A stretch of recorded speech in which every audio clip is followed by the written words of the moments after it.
There was a time, not so very long ago, when the mills along the shadowed bends of the Monongahela claimed more than cloth and coin from the men and women who fed them. October 1871 found the Blackthorn Valley Works humming with a low, ceaseless rhythm that never quite drowned out the smaller sounds beneath it.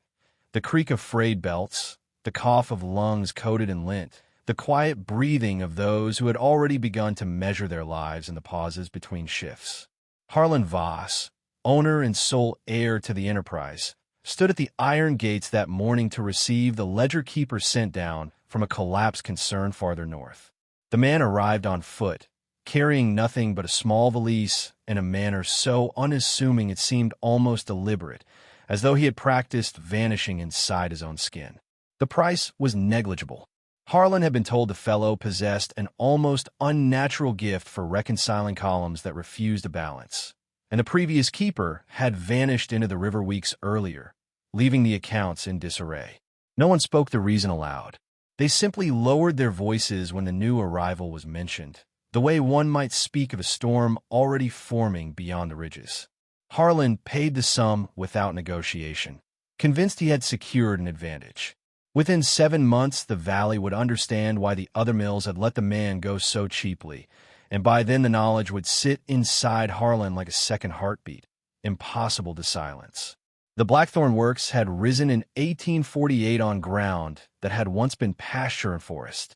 Its 5-story brick walls drank the river's power through a maze of wheels and shafts, turning raw cotton into fabric that traveled by barge to every corner of the Republic. Harlan had doubled the looms in the last 3 years, installing newer, faster machines that demanded 12-hour days and left no margin for fatigue. The workers, Irish, Italian, a scattering of freedmen who had drifted north, moved through the heat and dust like figures in a dream they could not wake from. Accidents were common, fingers sheared by shuttles, arms crushed between rollers, lungs slowly filling with the invisible snow of lint. The company doctor called them inevitable, the cost of progress. Harlan called them statistics. The ledger keeper's name was Elias Crow. He took up residence in the small room above the counting house and began his labors that same afternoon. At first no one noticed anything unusual. Columns aligned. Wages were calculated to the penny. Waste was tracked with a precision that bordered on reverence. Yet after the first fortnight, the foreman began to complain of an odd stillness in the air whenever Crow passed through the spinning floor. Machines that had rattled for years seemed to fall into a new, almost obedient cadence around him. Workers who had been on the edge of collapse suddenly straightened, not from hope, but from a deeper, heavier awareness, as though someone had whispered the exact weight of their remaining days. Harlan dismissed the talk. Profit had risen 17% in a single month. That was language he understood. November brought the first hard frost, and with it the river's annual rise. Water seeped under the lower doors, turning the flagstones slick. One of the senior foremen, a man named Garrick who had once broken a boy's wrist for slowing the line, slipped on the wet iron stairs and fell into the main gear train. The machinery did not stop immediately. It took the better part of a minute to grind him down. The coroner ruled it misadventure. The workers said nothing aloud, but their eyes followed Crow whenever he appeared on the floor. Harlan found himself watching too, though he could not have named why. December arrived with sleet that coated the windows like a second skin. The looms worked on by lamplight, their rhythm now carrying a faint new undertone, a low metallic sigh that seemed to match the breathing of the exhausted. Crow began to keep a second set of books, private, he said, for internal reconciliation. Harlan asked to see them once. The pages were filled with ordinary figures, yet when he stared too long the numbers appeared to rearrange themselves, forming patterns that suggested debts unrelated to money. Crow closed the ledger gently and remarked that some accounts could only be settled outside the columns. That night Harlan dreamed of threads, thousands of them, stretching from every worker's hands into the dark above the mill, each one connected to something vast and unseen. When he woke, the dream felt less like sleep and more like a memory he had not lived yet. January brought the first of the deeper changes. A young woman who had complained to the company store about short waits was found the next morning seated at her loom, perfectly still, eyes open, no mark upon her. The doctor spoke of heart failure.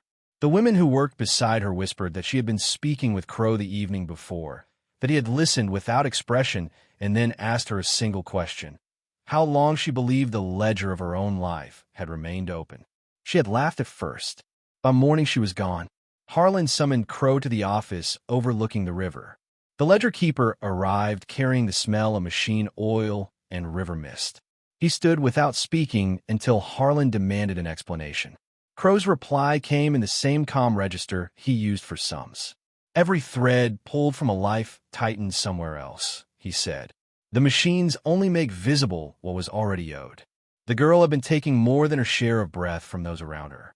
The balance simply noticed. Harlan laughed, an uneasy sound. You speak as though the mill itself keeps accounts. Crow regarded him for a long moment. The mill does nothing. It is only the place where the circle completes itself. You built the circle, Mr. Voss. I merely ensure the circumference remains true. February saw the river freeze at its edges. Ice locked the barges in place and forced the night shift to burn extra coal to keep the looms warm. One of the older mechanics, known for his habit of docking pay for the smallest infraction, was discovered at dawn trapped between two rollers. The machine had started on its own. The workers swore, though every lever had been set to idle. His body was removed in pieces. Again the coroner found no fault. Again the eyes of the floor turned toward Crow with something that was no longer fear alone but recognition. Harlan began to avoid the spinning rooms. He told himself it was efficiency. The ledgers were immaculate. Production had never been higher. Yet each night, he found himself standing at the tall windows of his house on the ridge, watching the mill's windows glow like the eyes of something that had learned to wait. He began to notice that his own reflection in the glass no longer matched the man he remembered. The lines around his mouth had deepened into grooves that suggested a ledger of their own. March arrived with thaw and flood. The river rose higher than memory, swallowing the lower yard and forcing the looms onto emergency steam. During the height of the water, a child who worked as a bobbin boy vanished.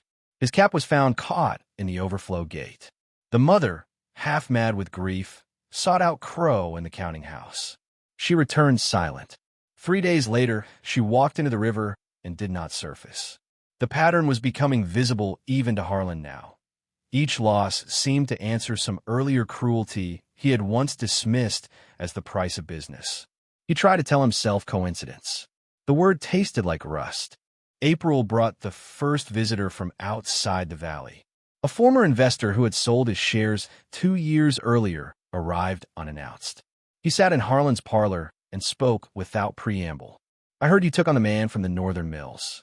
I came to tell you what happened there before they let him go. 3 owners.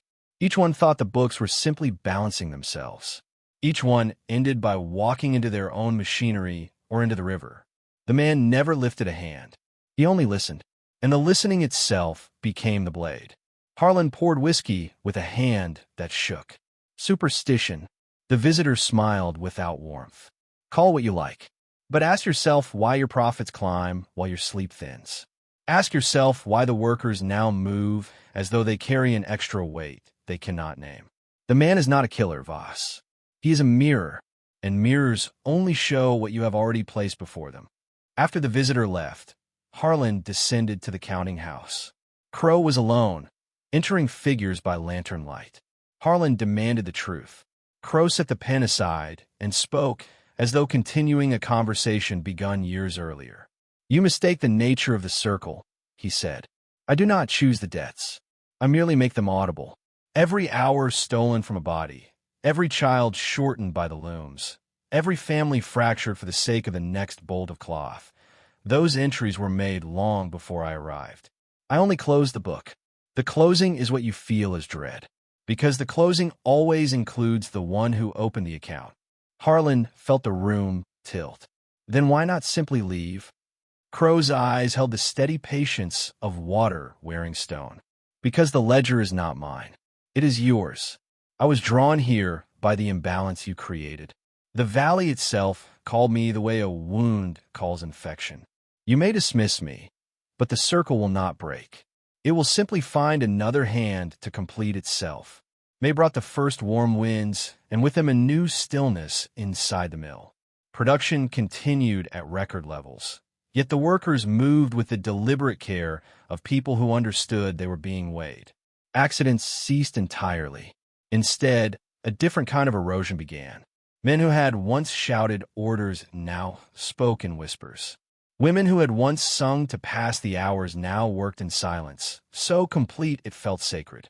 Harlan noticed that his own shadow, when cast across the floor by the high windows, seemed longer than it should have been, as though it had begun to draw substance from the bodies around it. He began to keep his own private ledger, recording every death, every absence, every unexplained resignation. The numbers refused to remain still. They rearranged themselves into shapes that suggested a single continuous line stretching backward through his life. The boy he had once ordered beaten for stealing cotton waste, the woman whose wages he had docked until she starved, the contracts he had signed knowing the machinery would claim fingers. Each entry now carried a counterweight. Each counterweight now bore his name. June arrived with thunder that shook the brick walls. During a storm, one of the main shafts sheared, sending a belt whipping through the air like a living thing. It struck a foreman who had been particularly inventive with his punishments. The man survived, but the expression on his face afterward was that of someone who had seen his own reflection in a place where no mirror should exist. He resigned the next day and was never heard from again. Harlan confronted Crow on the flooded loading dock. Rain streamed from the eaves like a second river. "You are doing this," Harlan said. "You are turning my mill into a confessional." Crow stood unmoved by the downpour. "I have done nothing but listen. The machines listen to now. They have learned the sound of unpaid accounts. You built them to devour time. They have begun to devour the time you owe." Harlan felt the rain on his face like accusations. "What do you want from me?" "Nothing you have not already given," Crow replied. "Your attention, your recognition. The knowledge that every yard of cloth leaving these gates carries a thread pulled from your own remaining years. The circle is patient. It does not hurry. It simply completes." July brought the long, humid nights when sleep became impossible.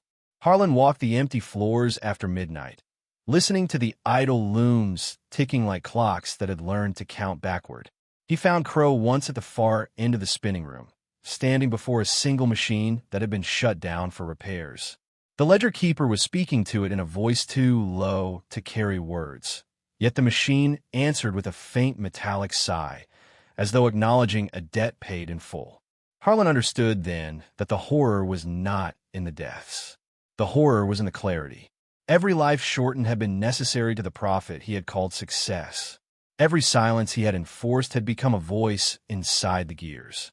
He was not being punished. He was being revealed. August arrived with the first rumors of labor organizers moving along the river. The workers did not join them. They no longer needed outside voices. They carried their own ledger now, written in the pauses between heartbeats. Production remained flawless. The mill ran as though guided by an intelligence older than steam. Harlan's wealth increased beyond any reasonable measure. He began to give the money away in anonymous donations, yet the ledgers in his mind only grew heavier. September found him standing alone on the ridge above the valley at dusk. The mill below glowed with its accustomed light, beautiful and terrible.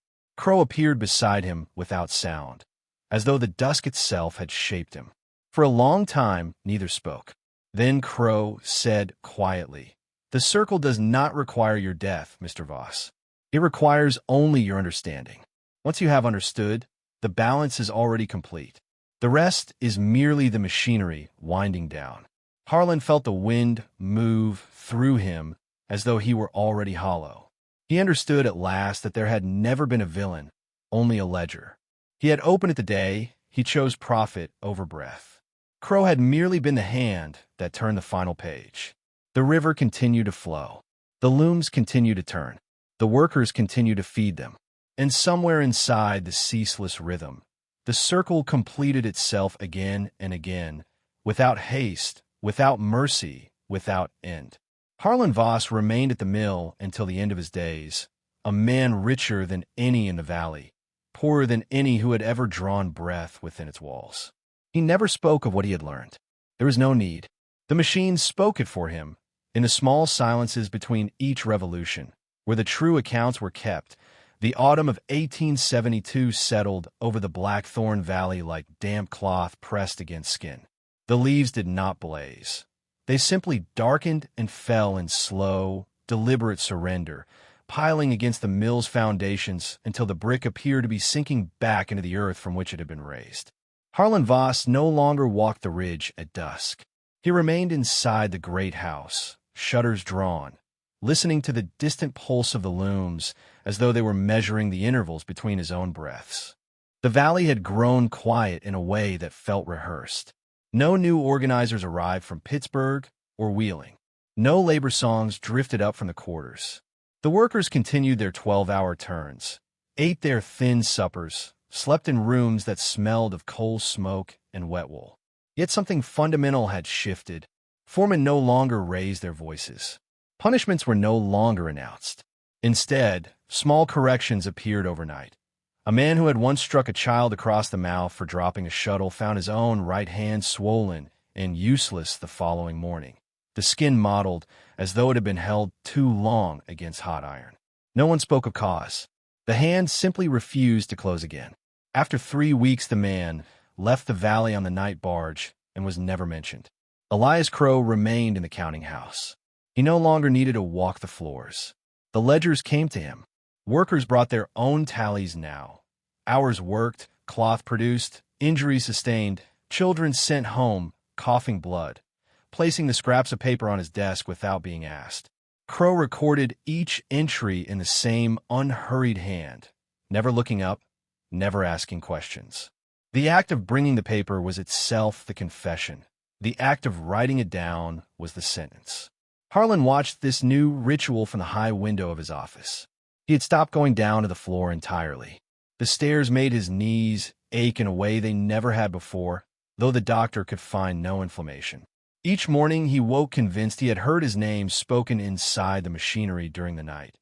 Not shouted, not whispered, simply stated, the way a clerk might read an entry aloud to confirm it had been posted correctly. He began sleeping with the gas lamps burning low, telling himself the light kept the shadows from lengthening too far across the walls. In late October, a woman named Mara Tierney, who had worked the carding machines for 9 years, approached the counting house door after the evening whistle. She carried no paper. She carried only her 2 youngest children, both already thin from the winter fevers that moved through the lower rooms every year. Mara stood in the doorway until Crow looked up. "My oldest boy drowned in the race last spring," she said. "He was 14. The wool caught his sleeve. I asked the foreman to stop the water for 5 minutes so we could pull him out. He said the order was to keep running. My boy drowned while the wheel kept turning." Crow set his pen down. The room was silent except for the soft ticking of the wall clock and the distant sigh of steam escaping somewhere below. "I kept working," Mara continued. "I needed the wage. I told myself the wheel had to turn. But every night, I hear it turning over his body. I hear it in my sleep. I hear it when I look at these 2. She tightened her arms around the children. "I want to know if the ledger says I still owe." Crow regarded her for a long moment. Then he opened a drawer and removed a single sheet of foolscap. On it was written only one line in his precise hand. "Tierney, Patrick, sleeve caught. Will not stopped. Balance pending." He slid the paper across the desk. Mara read it without touching it. "What does pending mean?" she asked. "It means the circle has not yet closed," Crow answered. "It waits for the correct counterweight." Mara looked at her living children, then back at the paper. "I don't have anything left to give." Crow closed the drawer softly. "The ledger does not ask for what you do not have. It asks only for what was taken." 3 nights later, Mara Tierney walked to the head race where her son had drowned. She did not scream. She did not leave a note. She simply stepped into the black water and let the current carry her under the wheel. The next morning, the machinery ran smoother than it had in months. The vibration that had troubled the carding frames for weeks disappeared entirely. No one commented on the absence. The two younger children were taken in by an aunt in Allegheny. The wage packets continued to arrive at the same address. Harlan learned of it from a night watchman. He sat in his office until dawn, staring at the single line Mara had left scratched into the surface of his desk with a nail. I paid. He tried to erase it. The mark remained. November arrived with fog, so thick the river seemed to have risen into the air. The mill lights burned all day. Harlan began to notice that his own reflection in the office windows no longer aged in the ordinary way. The face that looked back at him carried the same features, yet the eyes belonged to a much older man, someone who had watched every small cruelty accumulate until the total became unbearable. He stopped looking into mirrors after that. He stopped looking out windows. He sat in the half-dark and listened. One evening in early December, Crow entered without knocking. He carried no ledger, only a small iron key of the kind used on the older machinery lockers. "You have not asked to see the private books in some time," Crow said. Harlan's voice came out hoarse. "I no longer need to see them. I feel them." Crow placed the key on the desk between them. "This opens the lower gear pit hatch, the one beneath the main drive shaft. You have never been down there. I have no reason to go." "You have every reason," Crow replied. "The circle is patient, but it is not infinite. At some point, the weight must be acknowledged by the one who set it in motion." Harlan stared at the key. It was pitted, blackened by years of oil and rust, yet the teeth still looked sharp enough to cut. "What will I find?" he asked. "You will find the place where the mill keeps its own memory," Crow said. "Every revolution has been counted, every finger lost, every breath shortened, every child sent home coughing. They're all written there, not in ink, but in the wear of iron on iron. You built the machine to record profit. It has learned to record consequence." Harlan did not touch the key that night. He left it on the desk until morning light found it still lying there, unchanged. Christmas came and went without celebration. The company gave each family an extra pound of flour and a small cut of salt pork. No one sang. No one smiled. The looms continued without pause. On the last night of the year, Harlan descended the iron stairs to the gear pit. The air grew warmer the deeper he went, thick with the smell of hot metal and old grease. At the bottom, he found the hatch. The key turned without resistance. Inside was darkness, so complete it felt like stepping into another season. He lit the lantern he had brought. The light revealed walls of massive gearing, each tooth worn to a different profile, each shaft scored with thousands of tiny cuts. Yet it was not the machinery itself that held his attention. Suspended from the overhead beams, tied with loops of cotton waste, were hundreds of small objects. A child's shoe, a broken shuttle, a lock of hair tied with black thread, a woman's wedding band bent almost double, a boy's cap, water-stained and torn.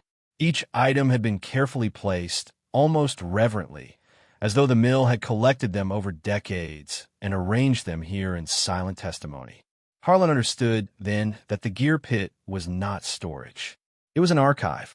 Every life shortened had left something behind, and the machine had kept it, not out of sentiment, out of accuracy.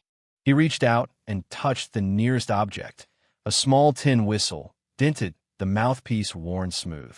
He remembered the boy who had once played it during breaks until a foreman smashed it under his boot for disturbing the rhythm. The boy had never played again. 2 months later, his hand had been caught in the carter. Harlan had signed the accident report without reading it. He stood among the hanging relics until the lantern began to gutter.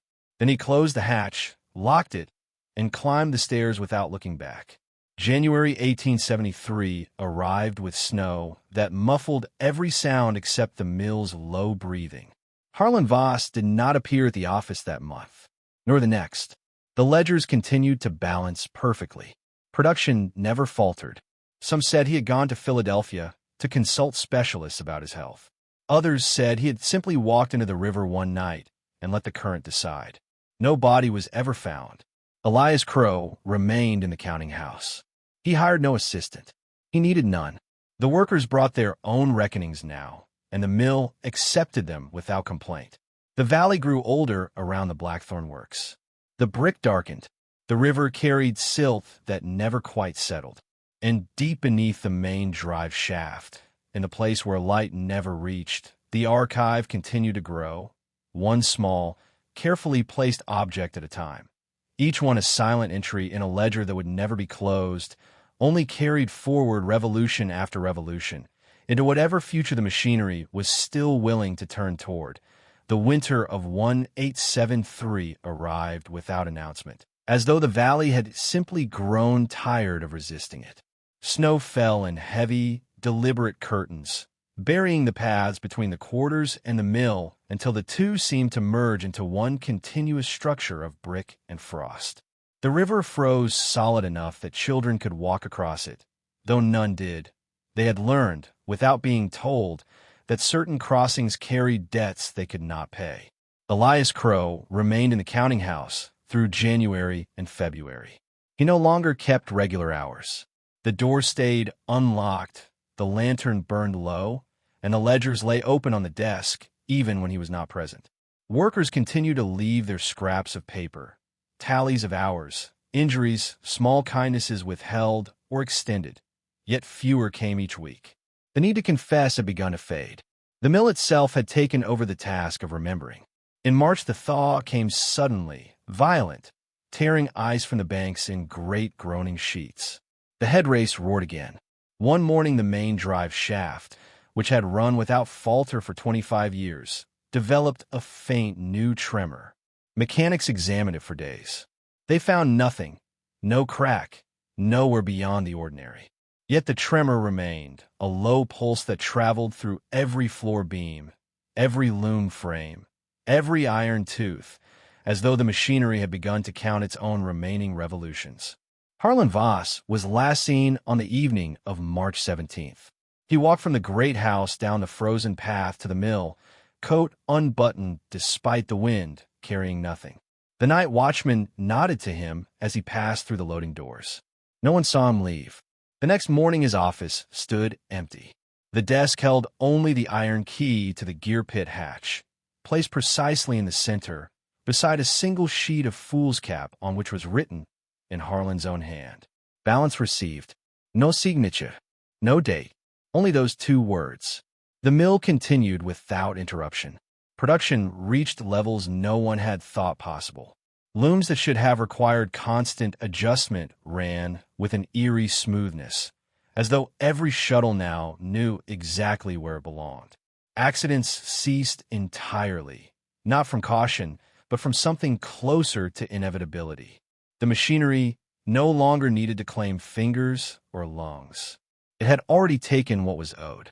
Elias Crow was observed one final time in late April. He stood on the loading dock at dusk, watching the last barge of the season depart downriver. He carried no valise, no ledger. When the watchman approached to ask whether he required anything, Crow turned and regarded him with the same patient stillness he had always carried. "The circle is closed," he said. "There is no further entry to make." He walked toward the river path and did not return. No one searched for him. No one reported him missing. The counting house remained as he had left it. Ledgers open, ink dried on the last page, lantern extinguished. Within a week, the room was quietly repurposed as a storeroom for spare bobbins. The papers were bundled and placed in the attic. No one looked at them again. By summer, the Blackthorn Valley Works was spoken of in Pittsburgh boardrooms as a model of efficiency. New investors arrived, toured the spotless floors, admired the obedient rhythm of the machines. They saw no archive beneath the gear pit, no hanging relics, no tremor in the main shaft. They saw only profit rising in clean, ascending columns. Yet on quiet nights, when the looms slowed for maintenance and the valley held its breath, a sound could sometimes be heard drifting from the lower levels. Not mechanical, not human, but something between. A soft, continuous sigh, like pages turning in a book no one was reading. The nightmen learned to ignore it. They understood, without discussion, that the sound was not meant for them. The mill stands still. The river flows. The snow will come again, and the thaw, and the barges will carry cloth to cities that no longer remember the names of the people who wove it. And somewhere beneath the brick and iron, in the place where light never reaches, the archive waits. Not growing now, not shrinking. Simply present. Complete. A ledger needs no keeper once every debt has been posted. It only needs to be carried forward, revolution after revolution, into whatever silence follows. Subscribe for more videos like this.